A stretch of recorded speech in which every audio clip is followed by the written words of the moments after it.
Hello guys, this is Mr. Gonzalez again. Welcome back. This is going to be another video tutorial for the lessons on Edgenuity. I believe this is going to be for the second lesson that y'all should be working on, which is going to be over trigonometric ratios. So once again, please take your notes because this is going to be hopefully not as long as the first video, but I'm going to try and shorten it up. In my opinion, this one's going to be a little bit easier. Just make sure you take your notes and y'all should be fine. Cool. Okay, so this time I pre-made the notes so I don't have to be writing a lot, and that way the video can go much quicker. So we'll see how this goes. Okay, so like I said, this video is going to go over trigonometric ratios. So to start, what we got to do is we got to learn some terms first. We have 3 terms here that we need to learn in order to understand the lesson. The first one is adjacent, then an opposite, and hypotenuse. So these are your terms. And I went ahead and drew a triangle here, a right triangle. I labeled it A, B, C, and then I labeled the sides X, Y, and Z. All right. So the first term is adjacent. I went ahead and put a quick definition. Adjacent means next to. So we're going to be dealing with a lot of angles in this lesson. So when I say angles, I mean angle A, angle B, angle C. So whenever I say adjacent, I'm talking about the side that's adjacent to the angle that we're starting off with. For example, if we have angle B, let's say we have angle B here.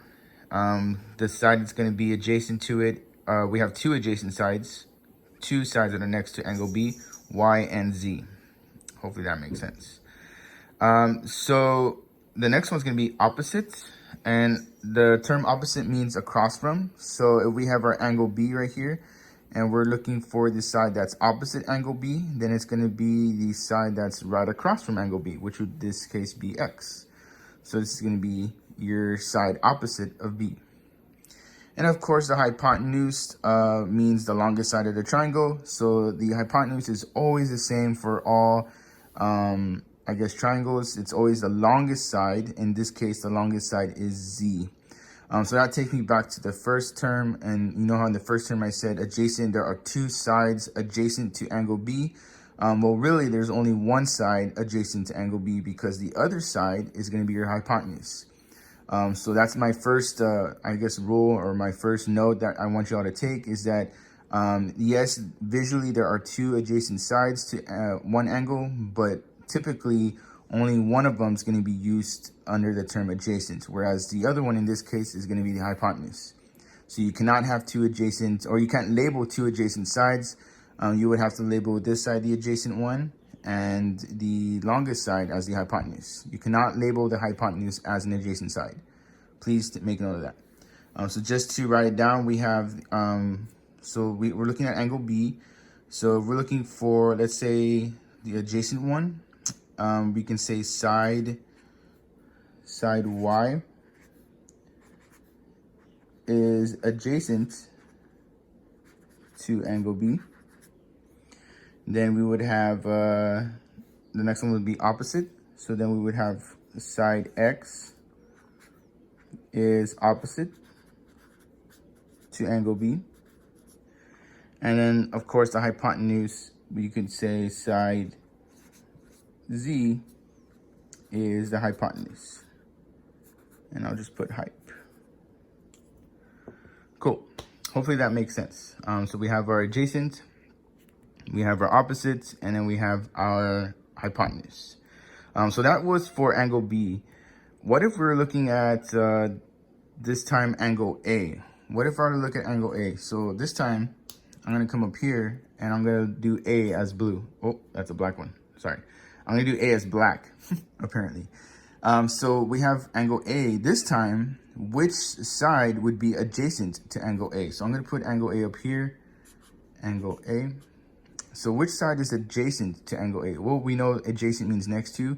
And so we have 2 sides that are next to angle A. But remember, I said one of those sides is already going to be labeled as the hypotenuse. So that means that the only side available to be labeled as adjacent would be side X.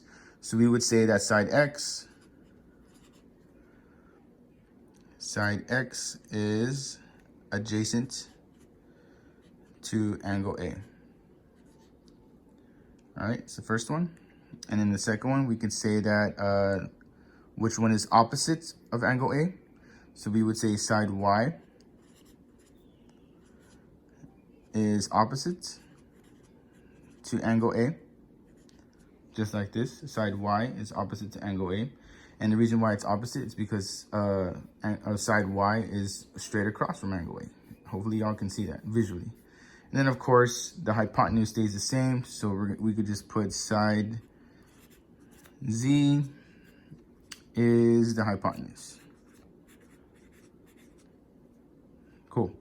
So notice, from comparing both angles, angle A and angle B, we notice that the hypotenuse is always the same. It didn't change. But when comparing angle A to B, the opposite and adjacent sides are the ones that switch. So for A, we had X as the adjacent, but for B, we had Y as the adjacent. For A, we had side Y as the opposite, but for angle B, we had X as the opposite. So it really determines, it really depends on which angle you're starting off from. We call that the starting angle.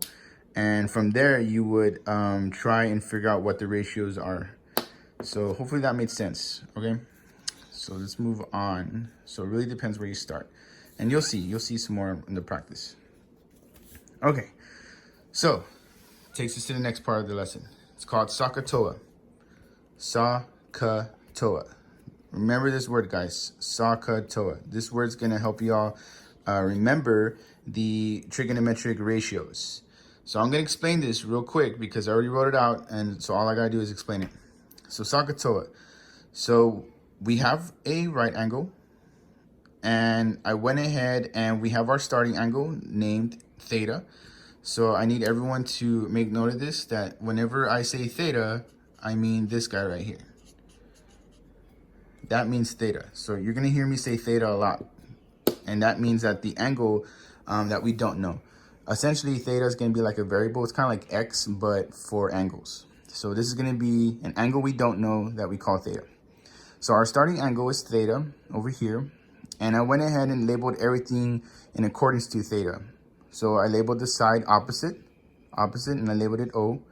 I labeled the side adjacent to it, A. And then I labeled the hypotenuse, H. Cool. So now, it takes us to our notes. SAHCOHTOA. So SA. So SA is going to be an acronym that hopefully helps you remember that it's going to be sine equals, oh, I forgot to put an equal sign. Let me put an equal sign. Sine equals to the ratio opposite over hypotenuse, SOH. SA. So when we're dealing with sine and we have our starting angle, we're going to take the ratio for sine is going to be the opposite over the hypotenuse, also known as O over H. So whatever value the opposite is, you're going to put that on top. Whatever value the hypotenuse is, you're going to put that in the bottom. So it's going to be opposite over hypotenuse. That's the SA. And that's for sine. The S stands for sine, the O for opposite, the H for hypotenuse. Hopefully that's making sense. The next one is CA, or C. So we have CA, C-A-H, which stands for cosine, and the A stands for adjacent, the H for hypotenuse. So CA is the same as cosine equals to adjacent over hypotenuse, also known as A over H. So cosine equals A over H. Let me put equal signs over here too. Cool? Yes, sir. Good. All right. So we got sine and cosine done. Oh, my cat just walked in. All right. So we got sine and cosine. Now we just need tangent. So tangent is the TOA of the name SAHCOHTOA. So TOA stands for tangent equals to opposite over adjacent. Opposite over adjacent, which means that we take our starting angle, we set that equal to opposite over adjacent. And that's what tangent is. Tangent equals O over A. And you'll notice that there's a pattern here. Hopefully this is making sense. You notice that there's a pattern here. The sine is always opposite over hypotenuse. Cosine is adjacent over hypotenuse. And then tangent is just the two on top of each other, opposite over adjacent. Any questions? I'll wait here for any questions. No questions. All right. So hopefully this is making sense. You can pause the video here so you can write down the notes. All I did was I started with the starting angle, and then I labeled everything according to that starting angle: opposite, adjacent, hypotenuse. And then I set up the ratios for you so that you could reference them when dealing with the problems moving forward. Okay, so now let's do some example problems. So we're going to use this. So I'm just going to set it aside because we might use it right now. But let's start with some practice problems. All right. So example number 1, it says, find all the trig ratios. And so we have a right triangle here, and they labeled it for us. They labeled the sides for us, 3, 4, and 5.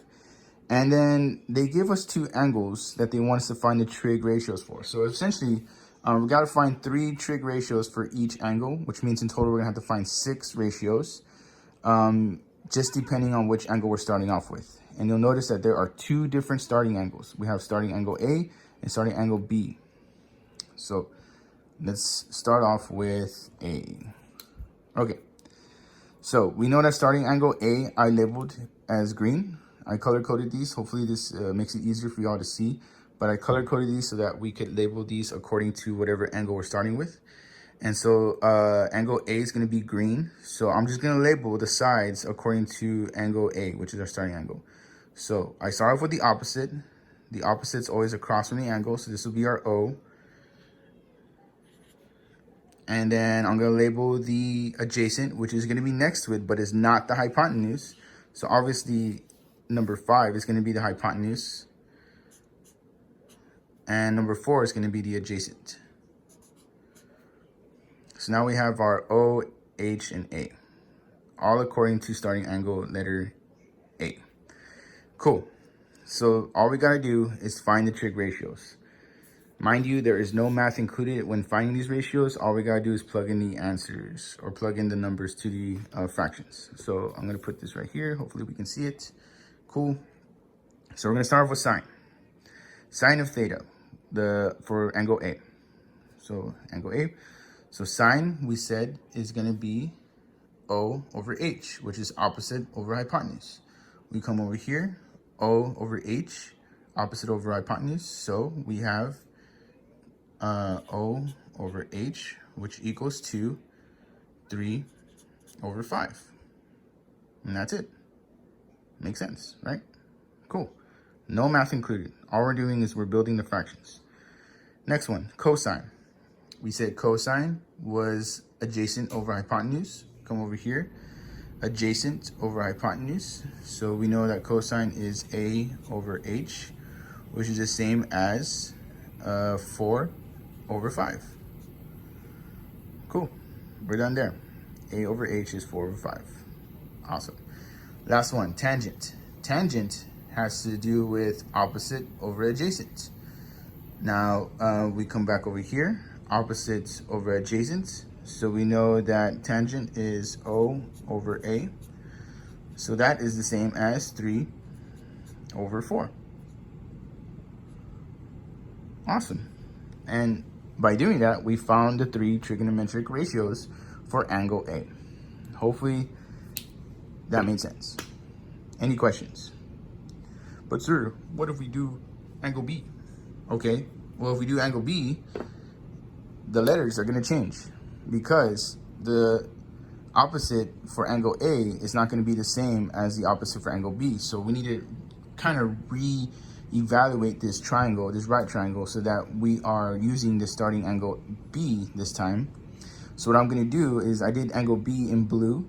So I'm going to label the triangle in terms of angle B now. So angle B is over here. So the side opposite of angle B is this guy right here. It is opposite the angle B. So this time, this 4 is going to be your O, and I put it in blue so that we know it's with angle B. Adjacent to angle B is going to be this guy right here, because we know that the longest side is still your H. So really the only things that changed with angle B are your adjacent and opposite. They flipped. So Your 4 is going to be your opposite now, and your 3 is going to be your adjacent, and your hypotenuse stays the same because it is still the longest side. Good.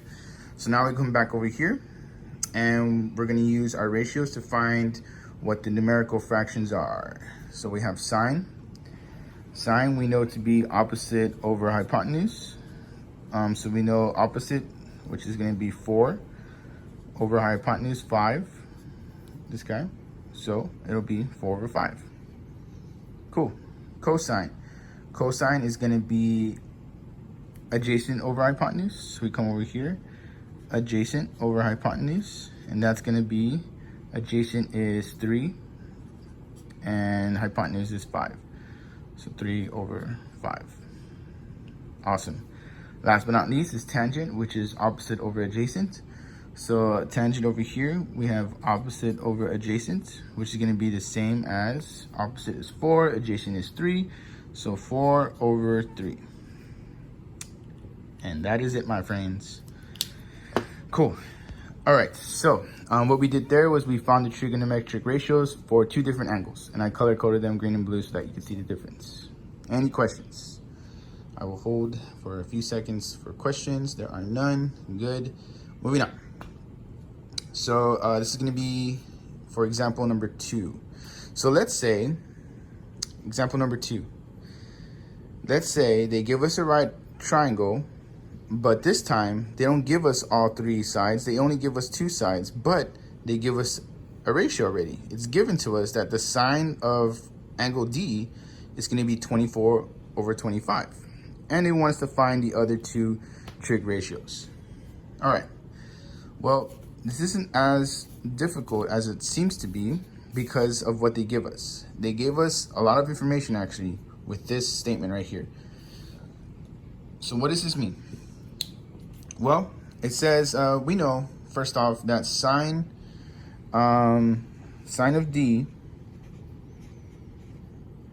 is going to equal 24 over 25.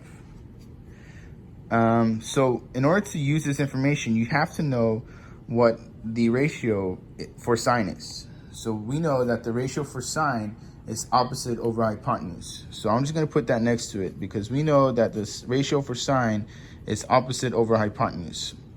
And so if we go to letter D and we go and we look at the opposite side, we know that the opposite side is 24. And that makes sense, right? Because the O on top is 24. So what about the H? The H stands for hypotenuse, and they're saying that the hypotenuse is going to be 25, which means that they actually give us the hypotenuse in the ratio. The hypotenuse is 25, because if they're saying that the sine of D is 24 over 25, then that means that the opposite side has to be 24 and the hypotenuse has to be 25. So we just use this information to kind of complete the right triangle here. Good. So now we have our complete right triangle. Now we can find the other 2 trig ratios. So we're going to find cosine. We're going to find cosine of D, and we're going to find tangent of D. Okay, so cosine, as we learned earlier, is going to be A over H. Oh, if you want to help, this could help a little. We know this is O, we know this is A, and we know this is our H. Cool. I labeled it so that y'all could just fill in the blanks. So we know cosine is A over H. So we have our A over H, which is going to be 7 over 25. So we know it's going to be 7 over 25. Tangent is going to be, we said, opposite over adjacent. Well, if we come over here, opposites over adjacent, it's going to be 24 over 7. So we come over here, 24 over 7. And that's it. We have completed, or I should say, we have found all trigonometric ratios using what was given to us. Just to recap, if they give you a ratio already, you can use that ratio to complete your triangle so that you can find the other 2 ratios. I know this was one of the questions on the assessments, so please take note of this, study it, let it sink in. I promise it's not that hard once you understand the ratios and how they work. Cool. All right. So I have two more examples because I know that there are certain cases, I should say, that pop up that might be a little bit weird or difficult. So I wanted to make sure I go over those two examples so that you aren't too surprised whenever facing these types of problems. All right. So it's going to be example 3 and example 4. Okay. So example 3. Example 3 is another right triangle, but this time you'll notice that they only give us one side out of the 3 sides. They only give us one, which is the hypotenuse. But they do tell us that it is a 30, 60, 90 right triangle. And they want us to specifically find tangent of B. So we know tangent of B is, let me use, I guess I'll use red again. Okay. So we know that tangent of B is going to be, well, we know tangent is opposite over A. So we know it's going to be O over A. All right. And this is our starting angle. This is our angle B. So we're going to label the triangle according to angle B. So the side opposite of angle B is going to be this guy. This is O. And then the side adjacent to angle B is going to be this side, which is A. And we know 4 is going to be the hypotenuse because it is the longest side of the triangle. Good. All right, so we have tangent of B equals OA, and we are missing our 2 values for the sides, so we can't find either O or A given the information here. But what we can do is, well, like I said earlier, this is a 30, 60, 90 triangle. We've dealt with 30, 60, 90 triangles before. If only there was a way we could find the other 2 sides using some sort of method or mapping. What's that, Super Pig? What? You have the notes from last time? Oh my gosh. Thank you, man. Cool. All right, get off it now. What the heck? All right, so we have our notes from last time. 30, 60, 90 triangles. Perfect. And we can use this to find the other 2 sides of this type of triangle. We have a 30, 60, 90 triangle. We have our notes from the last time. We know that if we have the hypotenuse, and let's look at it like this. I'm gonna turn it so that it's like kind of like the way we have it here. So we know that to get from, let's look at it like this.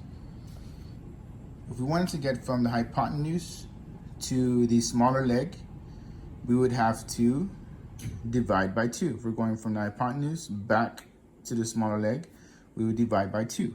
So if we go over here, if we have the hypotenuse and we're trying to go back to the smaller leg, then we divide by 2. Well, 4 divided by 2 is, let me put it over here.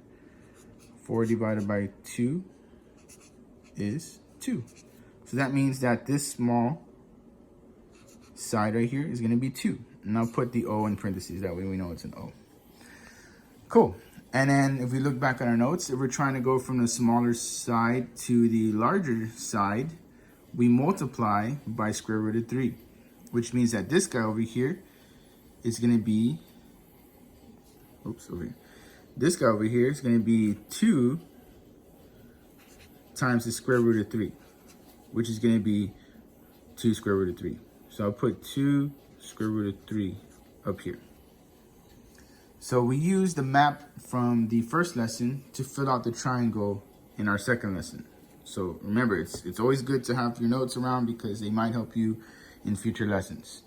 So hopefully that made sense. I used the map to go from 4 to the smaller side, which is 2. And then I used that to go to the longer side, which is 2 square root of 3. Now we filled out our sides. Now we can make our ratios. And we're going back over here. The ratio for tangent is going to be O over A. So we have tangent of B, which we know what B is, right? What's the angle for B, guys? Please, someone tell me. What is the angle for B? 30. Good. All right. So yeah, tangent of 30 equals to opposite over adjacent. And we know that the opposite here is going to be 2. And the adjacent here is going to be 2 square root of 3, which is going to look like this. Now, remember what I said about radicals. Radicals cannot be on the bottom, guys. So we're going to have to rationalize this. Yay, I hear everyone screaming for joy. Okay, so I'm going to do this really quickly because I don't want to take too much time. I feel like I'm taking too much time already. So I'm going to do 2 radical 3. We're going to have to multiply by the radical 3. And this is going to be 2 radical 3 over 2 times 3. And because the radical times the radical, they disappear. And all you're left with is a number inside. So it'd be 2 times 3. And these cancel out. So our answer is going to be square root of 3 over 3. All right. And if you have questions on rationalizing, please let me know. I'll try and make a separate video for that, or I'll just meet with you guys one-on-one and explain to you in person. But all we did was we rationalized this by multiplying by the radical, square root of 3 over square root of 3. And then we just multiply across. 2 times this is that. 2 square root of 3 times square root of 3 is 2 times 3. The 2's cancel out, and then all left over was square root of 3 over 3. Cool. That one was a long one, and that's why I went over that example, because I felt like that one was going to be a tricky one. But that one needed 2 steps. You needed to know the 30, 60, 90 triangle in order to fill out the rest of the triangle, and then you could use the ratios to find whatever your answer is. And then it just so happened you needed to rationalize also. So yeah, I can hear you guys complaining about the amount of work that's going to take. All right, last example, and then we're done. Okay, example number 4. Again, they don't give us the, we have a triangle ABC, and they don't give us all sides, but they do give us 2 out of the 3 sides, and they want us to find the ratio of sine of A. That's an A, guys. Sorry, I messed up. That's going to be an A. Sine of A. Find sine of A. But in order to do this, we need to find the last side, because if we focus on angle A, and if we look back to our notes, angle A is going to be, hold on, let me organize this. Sine is going to be O over H, which is opposite over hypotenuse. So we know that sine equals opposite over hypotenuse. So the opposite would be this guy right here, because it is opposite of A. And the hypotenuse would be the longest side right here, which is 10. So we have our hypotenuse. We already know that the bottom's going to be 10. But we don't know what the opposite is because we're missing that side. Well, this is going to be a little bit easier, hopefully. But we need to find what the last side is. And we have 2 of the 3 sides in a right triangle. So is there an equation out there that helps us solve right triangles? I'll give you a hint. It starts with a P and ends with a Pythagoras. Oh my gosh, I misspelled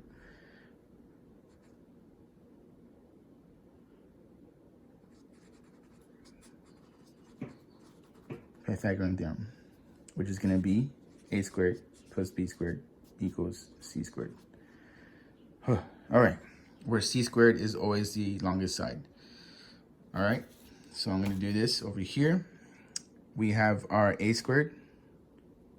We don't have our B squared, and we have our C squared. So this is going to turn into, it's going to be, let's say 8 squared plus B squared. We don't know what B squared is, but we know our C squared, which is 10 squared. This is the same as 64 plus B squared equals 100. All right, 64 plus B squared equals 100. And if we drop the T, we can subtract 64. Subtract 64, and we'll get B squared. I'm going to come up here. B squared equals to 36. 36. And if we get the square root of 36, we'll find, hold on.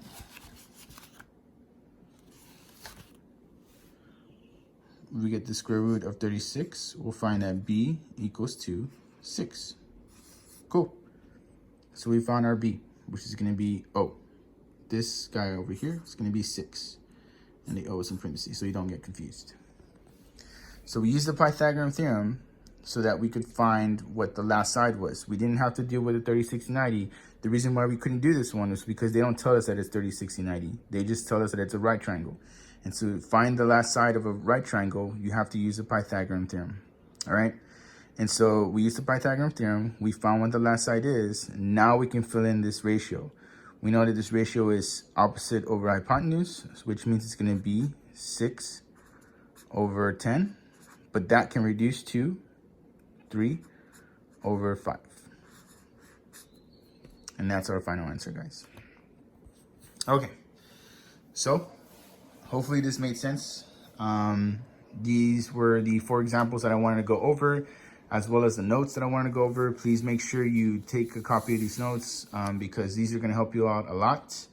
As well as the examples. I feel like some of these examples are going to show up on your quiz, so please make sure you go over this.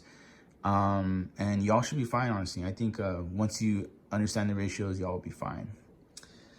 Okay, if there are no more questions, I'm going to end this video. I guess I will see you all next time on my next video. Let me know how these are working. I feel like these are okay. They're like 30 minutes long, more or less. But if they're too long, please let me know. I'll try to shorten them out. Or if you're not understanding them, please let me know. All right. Have a good day, guys. I'll see y'all later.